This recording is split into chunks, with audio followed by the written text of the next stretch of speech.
نیاز علی ہمارے گاؤں کا ایک چھوٹا زمیندار ہے، کوئی 20 ایکڑ زمین ہے اس کی، بیچارہ بے اولاد ہے، گھر میں دونوں میاں بیوی ہیں، اللہ کا دیا سب کچھ ہے، مگر کوئی بچی بچہ نہیں۔ اللہ پتہ نہیں کس طرح انسان کا امتحان لیتا ہے۔ میں نے اس کے آخری کلمات سنے کرتے ہوئے کہا، اس کا مطلب ہے نیاز علی سے ناصر کے بارے میں مکمل تفصیل حاصل کی جا سکتی ہے۔ کیا تم نے نیاز علی کا گھر دیکھا ہوا ہے؟ یہ سوال میں نے رواداری میں کر دیا تھا، ورنہ یہ ممکن نہ تھا کہ ناجی اس کے گھر کے بارے میں جانتا نہ ہو۔ ناجی نے میرے سوال کے جواب میں جو کچھ بتایا اسے سن کر میں اپنی کرسی سے اچھل پڑا۔ وہ بڑی سادگی سے بولا، جناب نیاز علی تو نظام الدین کا پڑوسی ہے، تمہیں کوئی غلط فہمی تو نہیں ہو رہی؟ یہ ساختہ میرے منہ سے نکلا۔ کس قسم کی غلط فہمی جناب؟ میں نے غیر ارادی طور پر اس سے سوال کیا تھا۔ بات بناتے ہوئے کہا، میرا مطلب ہے کیا تمہیں یقین ہے ناصر نظام الدین کے پڑوسیوں کا مہمان رہا ہے؟ ہاں مجھے پورا یقین ہے، وہ وثوق سے بولا۔ اگر تم نے مجھے چکر دینے کی کوشش کی تو اس کا انجام اچھا نہیں ہوگا ناجی۔ آپ کو اگر میری بات کا اعتبار نہیں تو ابھی میرے ساتھ گاؤں چلیں، وہ پرجوش انداز میں بولا۔ میں نیاز علی سے آپ کا سامنا کرواتا ہوں، آپ خود دیکھ لیں گے کہ وہ نظام الدین کے پڑوس میں رہتا ہے یا نہیں۔ اس بات کی بھی آپ تصدیق کر لیں کہ آپ نے ناصر نامی اس لڑکے کا جو خلیہ بتایا ہے وہ نیاز علی کے گھر آتا رہتا ہے یا نہیں۔ البتہ وہ ایک لمحے کا توقف کرنے کے بعد بولا، میں پھر بھی یہی کہوں گا کہ یہ بات مجھے معلوم نہیں، اس لڑکے کا نام ناصر ہے یا کچھ اور۔ بات ختم کر کے وہ سوالیہ نظروں سے مجھے دیکھنے لگا۔ اس کی تجویز مجھے پسند آئی تھی۔ میں نے اس کے گاؤں جانے کا فیصلہ کرتے ہوئے کہا، ٹھیک ہے، میں ابھی تمہارے ساتھ نیاز علی سے ملنے چلتا ہوں۔ اس کے بعد میں نے ASI ندیم کو اپنے پاس بلوایا اور اسے گاؤں جانے کی تیاری کا حکم دیا۔ مذکورہ گاؤں میرے تھانے سے بہت زیادہ دور نہیں تھا۔ 1 گھنٹے کے بعد ہم اس گاؤں میں داخل ہو رہے تھے۔ نظام الدین کا گھر گاؤں کے وسط میں واقع تھا، لہٰذا ہم آدھے گاؤں کی گلیاں گزار کر اس کے دروازے پر پہنچ گئے۔ ناجی نے نظام الدین کے برابر والے گھر کے دروازے پر دستک دینا چاہی تو میں نے اسے روک دیا۔ وہ حیرت بھری نظر سے مجھے تکنے لگا۔ میں نے دھیمی آواز میں کہا، پہلے نظام الدین سے ملاقات کریں گے، بعد میں نیاز علی کے گھر جائیں گے۔ نظام الدین تو مجھے اپنا دشمن سمجھتا ہے، وہ متذبذب انداز میں بولا، کہیں کوئی گڑبڑ نہ ہو جائے۔ میں نے کہا، تم ہاتھ دھو کر اس کی بیٹی کے پیچھے پڑ گئے تھے، وہ تمہیں اپنا دشمن نہ سمجھے تو اور کیا سمجھے؟ ایسے تم فکر نہ کرو، میں تمہارے ساتھ ہوں، کوئی گڑبڑ نہیں ہوگی۔ 5 منٹ کے بعد ہم دونوں نظام الدین کے گھر میں بیٹھے تھے۔ یہ وہی کمرہ تھا جہاں نظام الدین اپنی بیوی نعمت بی بی کے ساتھ رہتا تھا۔ نازیہ والا کمرہ اس نے کئی روز سے بند کر رکھا تھا۔ اس کمرے سے ان دونوں کی بڑی تلخ یادیں وابستہ تھیں۔ بیٹی کی المناک موت کو زیادہ عرصہ نہیں گزرا تھا۔ رسمی الیک کے بعد میں اصل موضوع کی طرف آ گیا۔ نظام الدین، تمہارے پڑوس میں جو نیاز علی رہتا ہے، اس کے بارے میں تم کتنا جانتے ہو؟ میں نے اسے پوچھا۔ پڑوسی کو پڑوسی کی بڑی خبر ہوتی ہے، اس نے بتایا۔ نیاز علی کو تو میں کم سے کم 20 سال سے جانتا ہوں، یہ بہت ہی شریف اور بھلے مانس بندہ ہے۔ آپ اس کے بارے میں کیوں پوچھ رہے ہیں؟ میں نازیہ والے معاملے کی تحقیق میں لگا ہوا ہوں، میں نے پرسوچ انداز میں کہا۔ اس سلسلے میں کچھ نئی باتیں سامنے آ رہی ہیں، میں نے گھڑی کا معمہ حل کر لیا ہے۔ نظام الدین نے خوفزدہ نظر سے ناجی کی طرف دیکھا۔ میں یہاں آتے ہی نظام الدین کو بتا چکا تھا کہ ناجی کی ذات شک کی دبیز طے سے باہر آ چکی ہے، لہٰذا اسے ڈرنے کی ضرورت نہیں، بلکہ اس تفتیش میں ناجی میری مدد کر رہا ہے۔ اس وقت ناجی خاموشی سے سر جھکائے ایک طرف بیٹھا تھا۔ نعمت بی بی ہمارے لیے چائے تیار کرنے کی خاطر باورچی خانے میں چلی گئی تھی۔ گفتگو میرے اور نظام الدین کے درمیان ہو رہی تھی۔ ناجی کی جانب سے مطمئن ہونے کے بعد اس نے مجھ سے پوچھا، کون سی نئی باتیں سامنے آ رہی ہیں؟ میں چند لمحے سوچنے کے بعد بولا، ان باتوں کا تعلق تمہارے پڑوس سے ہے۔ وہ پتہ نہیں کیا سمجھا، جلدی سے بولا، لیکن نیاز علی تو بے اولاد ہے۔ بے شک وہ بے اولاد ہے، میں نے کہا، مگر ایسا تو نہیں کہ وہ دونوں ہر وقت گھر میں بندے رہتے ہیں، وہ کہیں آتے جاتے بھی ہوں گے، کوئی ان کے گھر بھی آتا جاتا ہوگا۔ میں مبہم انداز میں بات کر رہا تھا، لیکن میں نے محسوس کیا وہ میری بات کو پوری طرح سمجھ رہا تھا۔ اس نے معنی خیز انداز میں سر ہلایا اور پوچھا، آپ نے بتایا ہے کہ نئی باتوں کا تعلق میرے پڑوس سے ہے، آپ کا اشارہ نیاز علی کی طرف ہے یا اس کی بیوی کی جانب؟ یہ تم ہی بتاؤ گے، میں سمجھا نہیں، وہ متذبذب انداز میں بولا۔ میں نے اسے زیادہ الجھانا مناسب نہ سمجھا اور کہا، چاچا، جو گھڑی میں نے تمہاری بیٹی کی کلائی سے اتاری تھی وہ انارکلی لاہور نواب واچ ہاؤس سے 4 ماہ پہلے خریدی گئی تھی، اور خریدار کا نام ہے ناصر۔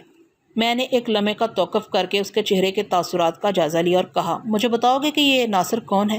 اتنا سن لو کہ یہ لڑکا نیاز علی کے گھر آتا جاتا رہتا ہے۔ پھر میں نے اسے ناصر کا خلیہ بھی بتا دیا۔ پوری بات سننے کے بعد اس نے ایک طویل سانس خارج کی اور بولا، اچھا تو آپ اس ناصر کی بات کر رہے؟ وہ تو نادرہ کا بھانجا ہے جو کبھی کبھار ان کے گھر رہنے آ جاتا ہے۔ نادرہ اور اس کا شوہر نیاز علی اس کی موجودگی میں خاصی خوشی محسوس کرتے ہیں۔ بے اولادی بھی ایک عذاب ہی ہے، میں نے ایک ایک لفظ پر زور دیتے ہوئے کہا۔ جو لڑکا تمہارے پڑوسی بے اولاد جوڑے کی خوشیوں کا سامان ہے، اسی نے تمہاری بیٹی کی زندگی میں زہر گھولا تھا۔ یہ آپ کیا کہہ رہے ہیں؟ وہ ساخت نظر سے مجھے دیکھنے لگا۔ نظام دین، میں نے اسے مخاطب کرتے ہوئے واشگاف الفاظ میں کہا، ناصر نامی اس نادرہ کے بھانجے نے وہ گھڑی تمہاری بیٹی کو تحفے میں دی تھی۔ اس بات کی 90% تصدیق ہو گئی ہے، باقی 10% اس وقت ہوگی جب ناصر میرے ہتھے چڑھے گا۔ جب ناصر ایک قیمتی لیڈیز گھڑی تمہاری بیٹی کو تحفے کے طور پر دے سکتا ہے تو خود اندازہ لگا لو کہ ان کے بیچ کس نوعیت کے تعلقات ہوں گے۔ اسی قسم کے تعلقات تو بعض اوقات حد سے گزر جانے پر اکساتے ہیں اور انسان کسی نشے کسی کیفیت میں انتہائی سنگین قدم اٹھا بیٹھتا ہے، جس کا نتیجہ بڑا بھیانک اور رسوائی بھرا برآمد ہوتا ہے۔ تم میرا مطلب سمجھ رہے ہو نا؟ وہ دونوں ہاتھوں سے اپنا سر تھامتے ہوئے بولا، مجھے تو یقین نہیں آ رہا، ناصر تو بہت شریف لڑکا ہے، آنکھ اٹھا کر بات نہیں کرتا۔ وہ جملہ ادھورا چھوڑ کر متوحش نظر سے مجھے دیکھنے لگا۔ میں نے کہا، چاچا نظام دین، جو لوگ حد سے زیادہ شریف نظر آنے کی کوشش کرتے ہیں ان میں کوئی بعض اوقات بہت اونچے پیمانے کے کام دکھا جاتا ہے۔ چپ چنال قسم کے افراد کو سادہ اور بے ضرر نہیں سمجھنا چاہیے۔ اس دوران میں نعمت بی بی بھی چائے بنا کر کمرے میں لے آئی۔ ہمارے درمیان ہونے والی گفتگو کا لبے لباب اس تک پہنچا تو وہ بھی بڑی شدت سے نفی میں گردن جھٹکنے لگی۔ اس کی زبان پر ایک ہی جملے کی تکرار تھی، ناصر تو بڑا بیبا بچہ ہے، ناصر تو بڑا بیبا بچہ ہے۔ میں نے کہا، اس نے اپنا بیبا پن تو دکھا دیا، آپ لوگ اس کے بارے میں کچھ بھی سوچتے ہیں اسے کوئی فرق نہیں پڑتا، میں اس شریف بدماش کو چھوڑوں گا نہیں۔ پھر میں نے نظام دین سے مخاطب ہوتے ہوئے پوچھا، کیا آج کل بھی ناصر یہاں آیا ہوا ہے؟ اس نے جواب دیا، وہ 10-12 دن پہلے یہاں آیا تھا، 2 دن نیاز علی کے گھر رہ کر واپس چلا گیا۔ میں نے پوچھا، ناصر کہاں کا رہنے والا ہے؟ لاہور کا، اس نے بتایا۔ اس جواب پر میں چونک اٹھا اور پوچھا، لاہور میں وہ کس جگہ رہتا ہے؟ یہ میں نہیں جانتا، وہ معذرت امیز انداز میں بولا، بس اتنا جانتا ہوں کہ ناصر کے باپ کی انارکلی میں کپڑے کی دکان ہے۔ انارکلی کے ذکر نے مجھے ایک مرتبہ پھر چونکنے پر مجبور کر دیا۔ گھڑیوں کی وہ دکان بھی انارکلی ہی میں تھی جہاں سے کیمی گھڑی خریدی گئی تھی، کڑی سے کڑی مل رہی تھی۔ میں نے ناصر کے سلسلے میں نظام دین سے کئی سوالات کیے، لیکن وہ اس کے بارے میں زیادہ نہیں جانتا تھا، چنانچہ اس لیے اس کے گھر سے اٹھ کر نیاز علی کے گھر پہنچ گئے۔ نیاز علی کی عمر لگ بھگ 50 سال رہی ہوگی۔ وہ ایک چھوٹا زمیندار تھا اور رکھ رکھاؤ میں اس کے بے پناہ سادگی پائی جاتی تھی۔ اب تک یہ بات مجھے معلوم ہو چکی تھی کہ نیاز علی بے اولاد تھا۔ وہ ہمیں اپنی بیٹھک میں لے گیا اور خاطر تواضع کے لیے چارہ جوئی کرنے لگا، لیکن میں نے اس کوشش کے لیے اسے صاف الفاظ میں منع کر دیا۔ اس کی سمجھ میں نہیں آ رہا تھا کہ میں اس کے پاس کیوں اور کیا لینے آیا ہوں۔ ناجی کی میرے ساتھ موجودگی بھی اسے تذبذب میں مبتلا کر رہی تھی۔ میں اسے زیادہ الجھانے کی ضرورت محسوس نہ کی اور فوراً ہی اصل موضوع کی طرف آ گیا۔ میں نے پوچھا، نیاز علی، لاہور میں تمہاری سالی کہاں رہتی ہے؟ آپ نور بیگم کا ذکر کر رہے ہیں؟ وہ پوچھ بیٹھا۔ میں تمہاری اس سالی کا ذکر کر رہا ہوں جس کے بیٹے کا نام ناصر ہے، میں نے متحمل لہجے میں کہا، اور ناصر کے باپ یعنی تمہارے ہم زلف کی انارکلی میں کپڑے کی دکان ہے؟ او اچھا۔ وہ سیدھا ہو کر بیٹھ گیا۔ نور بیگم ہی ناصر کی والدہ ہیں، اس نے بتایا۔ پھر پوچھا، آپ کو نور بیگم سے کیا کام پڑ گیا تھانے دار صاحب؟ میں نے کہا، کام تو میں تمہیں بعد میں بتاؤں گا، پہلے تم میرے سوالات کے ٹھیک جواب دو۔ وہ ہمتاً گوش ہو گیا۔ نادرہ، اس کی بیوی، اس وقت گھر میں نہیں تھی، شاید گاؤں کے کسی دوسرے گھر میں گئی ہوئی تھی۔ مجھے سنجیدہ دیکھ کر نیاز علی گہری تشویش میں مبتلا ہو گیا تھا۔ میں نے اس کی آنکھوں میں دیکھتے ہوئے پوچھا، نیاز علی، لاہور میں تمہاری سالی نور بیگم کی رہائش کس علاقے میں ہے؟ اس نے جواب دیا، کرشن نگر میں۔ گھر کا اتا پتہ بھی بتاؤ۔ میں اپنی ڈائری کھول کر بیٹھ گیا۔ اس نے میری ہدایت پر عمل کرتے ہوئے نور بیگم کے گھر کا مکمل ایڈریس مجھے نوٹ کروا دیا۔ نور بیگم کے شوہر کا نام نبی بخش تھا۔ میں نے اگلا سوال کیا، میں نے سنا ہے نبی بخش کا لڑکا اکثر و بیشتر تمہارے گھر آتا رہتا ہے؟ جی ہاں، وہ 3-4 ماہ میں ایک چکر ضرور لگاتا ہے، اس نے بتایا۔ اللہ نے ہمیں اولاد کی نعمت سے محروم رکھا ہے۔ ناصر ہم سے خاصا مانوس ہے، اس لیے نادرہ کی بہن نور بیگم اسے رہنے کے لیے ہمارے پاس بھیج دیتی ہے۔ رہنے کے لیے؟ میں نے اس کے کہے ہوئے الفاظ پر زور دیتے ہوئے کہا، اس کا یہی مطلب ہے نا کہ وہ کافی دن یہاں قیام کرتا ہے؟ اس نے بتایا، ناصر جب بھی ہمارے گھر آتا ہے تو 10-15 دن سے پہلے واپس نہیں جاتا۔ میرے ذہن میں نقشہ واضح ہوتا گیا، حالات و واقعات خود بخود ایک ترتیب اختیار کرتے جا رہے تھے۔ میں نے تیز لہجے میں نیاز علی سے پوچھا، مجھے پتہ چلا ہے وہ 10-12 دن پہلے بھی یہاں آیا تھا؟ اس نے اس بات میں جواب دیا۔ میں نے پوچھا، اور اس مرتبہ وہ صرف 2 دن بعد ہی واپس چلا گیا؟ کیا میں غلط کہہ رہا ہوں؟ آپ بالکل حقیقت بیان کر رہے ہیں، اس نے تائید کی۔ اس دفعہ ناصر 2 دن ہمارے پاس گزار کر واپس چلا گیا ہے۔ اس جلد واپسی کی کوئی خاص وجہ؟ میں نے اس کے چہرے پر نظر جماتے ہوئے سوال کیا۔ وہ تو عموماً 10-15 دن کے بعد ہی واپس لاہور جاتا ہے نا؟ نیاز علی نے ایک گہری سانس لیتے ہوئے جواب دیا۔ دراصل بات یہ ہے کہ ناصر اور اس کا بڑا بھائی نعیم کاروبار میں اپنے باپ کا ہاتھ بٹاتے ہیں۔ وہ دونوں باقاعدہ نبی بخش اینڈ سنس پر بیٹھتے ہیں۔ آج کل نعیم کی طبیعت کچھ خراب چل رہی ہے، لہٰذا وہ پوری طرح دکان کو وقت نہیں دے پا رہا، چنانچہ ناصر 2 دن بعد ہی واپس چلا گیا۔ میں نے پرسوچ انداز میں کہا۔ پھر پوچھا، آپ لوگ نعیم کی خیر خیریت معلوم کرنے نہیں گئے؟ جائیں گے، اس نے بتایا، ہمارا 2-3 دن بعد لاہور جانے کا پروگرام ہے۔ میں نے ایک فوری خیال کے تحت پوچھا، نعیم کی طبیعت کی خرابی کا آپ کو کیسے پتہ چلا؟ کیا نبی بخش یا نور بیگم کا کوئی خط وغیرہ آیا تھا؟ نہیں، خط تو نہیں آیا، اس نے جواب دیا۔ یہ بات مجھے ناصر ہی نے بتائی ہے، اور وہ بھی جاتے وقت۔ جاتے وقت کیا مطلب؟ میں نے حیرت بھرے لہجے میں دریافت کیا۔ نیاز علی نے کہا، ناصر جب یہاں آیا تو اس نے نعیم کی بیماری کے بارے میں کچھ نہیں بتایا تھا۔ پھر 2 روز بعد اچانک ہی اس نے واپس جانے کی بات کی تو میں نے اس سے جلدی کی وجہ پوچھی۔ میرے سوال کے جواب میں اس نے بتایا، بڑے بھائی کی طبیعت ٹھیک نہیں، لہٰذا اسے واپس جانا ہوگا۔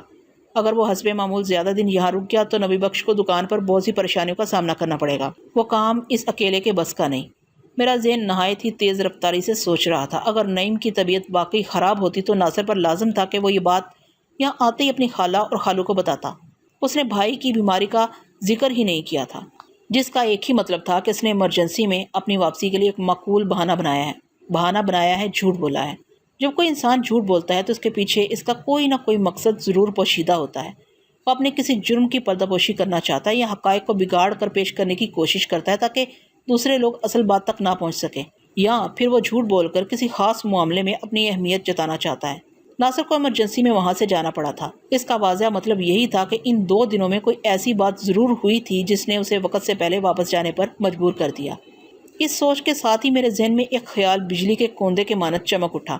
کہیں نازیہ نے اسے اپنے وجودی حالات سے تو آگاہ نہیں کر دیا تھا؟ ایک بات طے تھی، اگر ناصر ہی نازیہ کا شریک کار رہا تھا تو اپنی سنگین کیفیت کے بارے میں نازیہ ناصر کے سوا کسی اور سے بات نہیں کر سکتی تھی۔ یہ بات مجھے معلوم ہو چکی تھی۔ پچھلی مرتبہ ناصر 3-3.5 ماہ قبل وہاں آیا تھا۔ زیادہ امکان اسی بات کا تھا کہ ان کا یہ کارنامہ اسی دور کا ہوگا۔ اس کے بعد نازیہ کو ناصر سے ملنے کا موقع نہیں ملا، اور پھر جب 10-12 دن پہلے وہ یہاں آیا تو نازیہ نے اسے خطرناک ترین صورتحال کے بارے میں بتایا ہوگا۔ یہ خبر سنتے ہی اس کے ہاتھ پاؤں پھول گئے ہوں گے۔ نازیہ سے تو اس نے پتہ نہیں کیا بہانہ کیا ہوگا، البتہ اپنے خالہ خالو کو اس نے بڑے بھائی کی بیماری کا راز سنا دیا تھا۔ قوی امکان تو اس بات کا تھا کہ نازیہ جس لڑکے سے محبت کرتی تھی اور جس کو پانے کے لیے وہ حد سے گزر گئی تھی، وہ لڑکا ناصر کے سوا اور کوئی نہیں ہو سکتا تھا۔ اب تک کے حالات و واقعات تو ناصر ہی کی جانب اشارہ کر رہے تھے۔ آگے مزید کیا برآمد ہونے والا تھا، یہ ناصر سے ملاقات کے بعد ہی معلوم ہو سکتا تھا۔ مجھے سوچ میں ڈوبا ہوا دیکھ کر نیاز علی نے تشویشناک لہجے میں پوچھا، تھانے دار صاحب، آپ نے بہت سوال کر لیے اور آپ کے حکم کے مطابق میں نے ان سوالوں کے جواب بھی دے دیے۔ اب تو آپ مجھے بتا دیں یہ ساری تحقیق و تفتیش کس سلسلے میں ہے؟ اس نے بہت ہی نازک اور باریک سوال کر دیا تھا۔ اگر میں اسے اپنے شک کے بارے میں بتا دیتا تو پھر یہ بات بھی کھل جاتی کہ نازیہ نے کسی بوجھ سے نجات حاصل کرنے کے لیے خودکشی کا راستہ اختیار کیا تھا۔ یہ حقیقت زیادہ عرصے تک چھپائی نہیں جا سکتی، تاہم مجھے نظام دین کی عزت اور بڑھاپے کا بھی خیال تھا۔ کم سے کم اس وقت تک میں اس معاملے کو صیغہ راز میں رکھنا چاہتا تھا جب تک میں ناصر کو قابو کر کے اسے اقبال جرم نہ کروا لیتا۔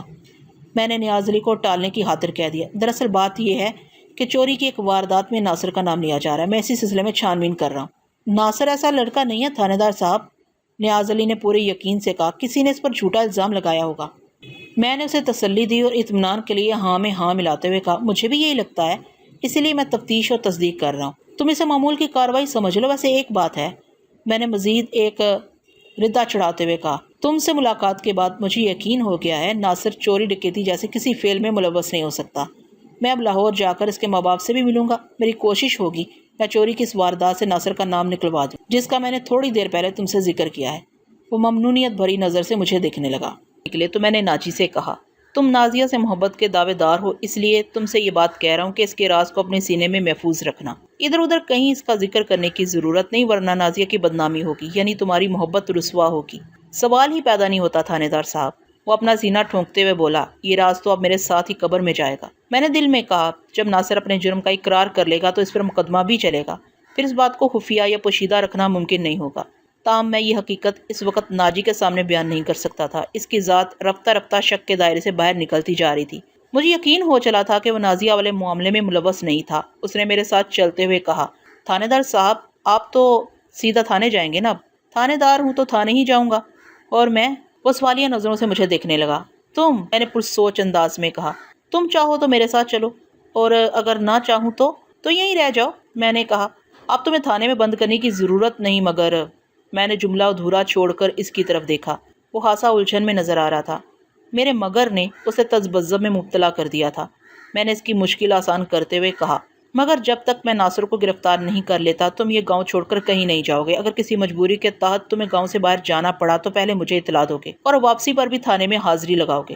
منظور ہے، وہ سنجیدگی سے بولا۔ ویسے میں کوشش کروں گا گاؤں کے اندر ہی رہوں، تمہارے لیے یہی بہتر رہے گا، میں نے سنجیدگی سے کہا۔ وہ مجھے سلام کرنے کے بعد میرا شکریہ ادا کر کے ایک طرف بڑھ گیا۔ وہ یقیناً اپنے ڈیرے کی جانب گیا تھا۔ اس گاؤں میں میرا کوئی کام نہیں رہ گیا تھا، چنانچہ میں نے اپنے تھانے کی راہ لی۔ جب میں تھانے پہنچا تو رات کے 11 بج رہے تھے۔ میں نے ابھی تک رات کا کھانا نہیں کھایا تھا، اس لیے شدید قسم کی بھوک محسوس کر رہا تھا۔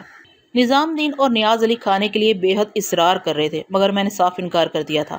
اپنے فرض کی ادائیگی کے لیے ایک وقت کا کھانا تاخیر سے کھایا جا سکتا تھا، اور میں اس بات پر خوش اور مطمئن تھا کہ میں گاؤں سے بہت مفید معلومات حاصل کر کے لوٹا تھا۔ رات کا کھانا میں نے اپنے کوارٹر میں منگوا کر کھایا جو تھانے کے پچھواڑے واقع تھا۔ پھر آئندہ روز کی مصروفیات کے بارے میں سوچنے لگا۔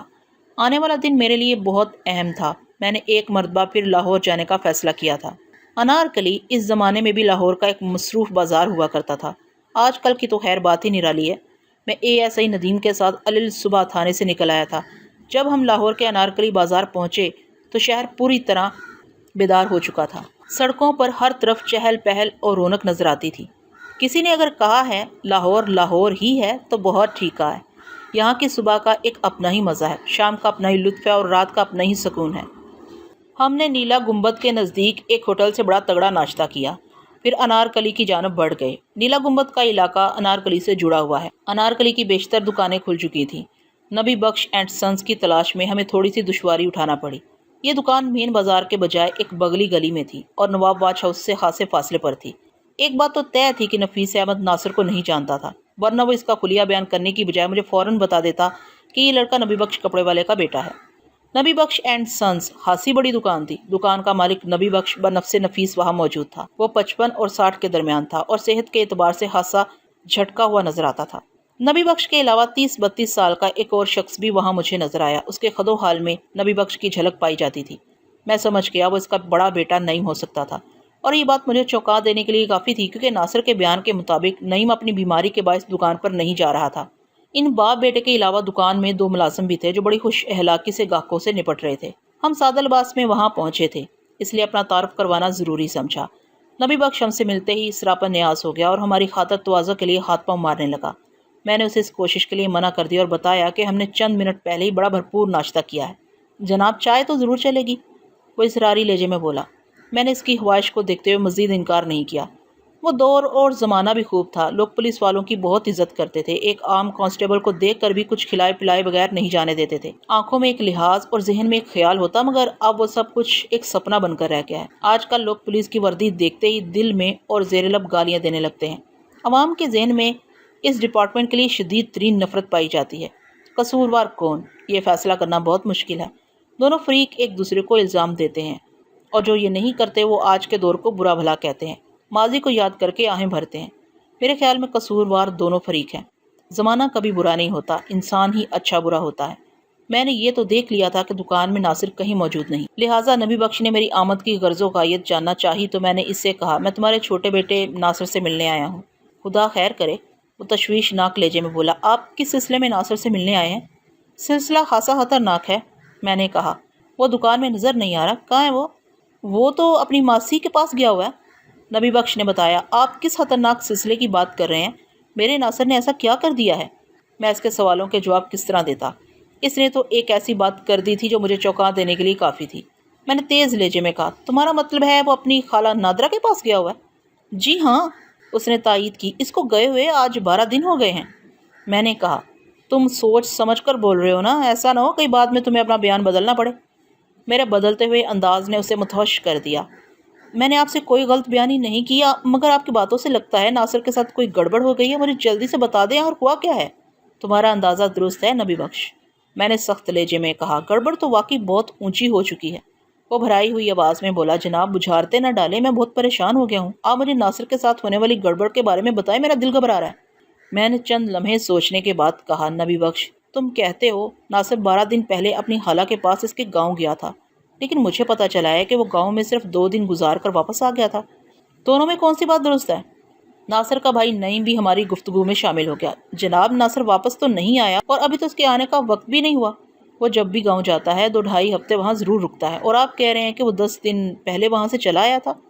وہ واپس آیا تھا تو پھر گیا کہاں؟ آپ کی بات میری سمجھ میں نہیں آ رہی۔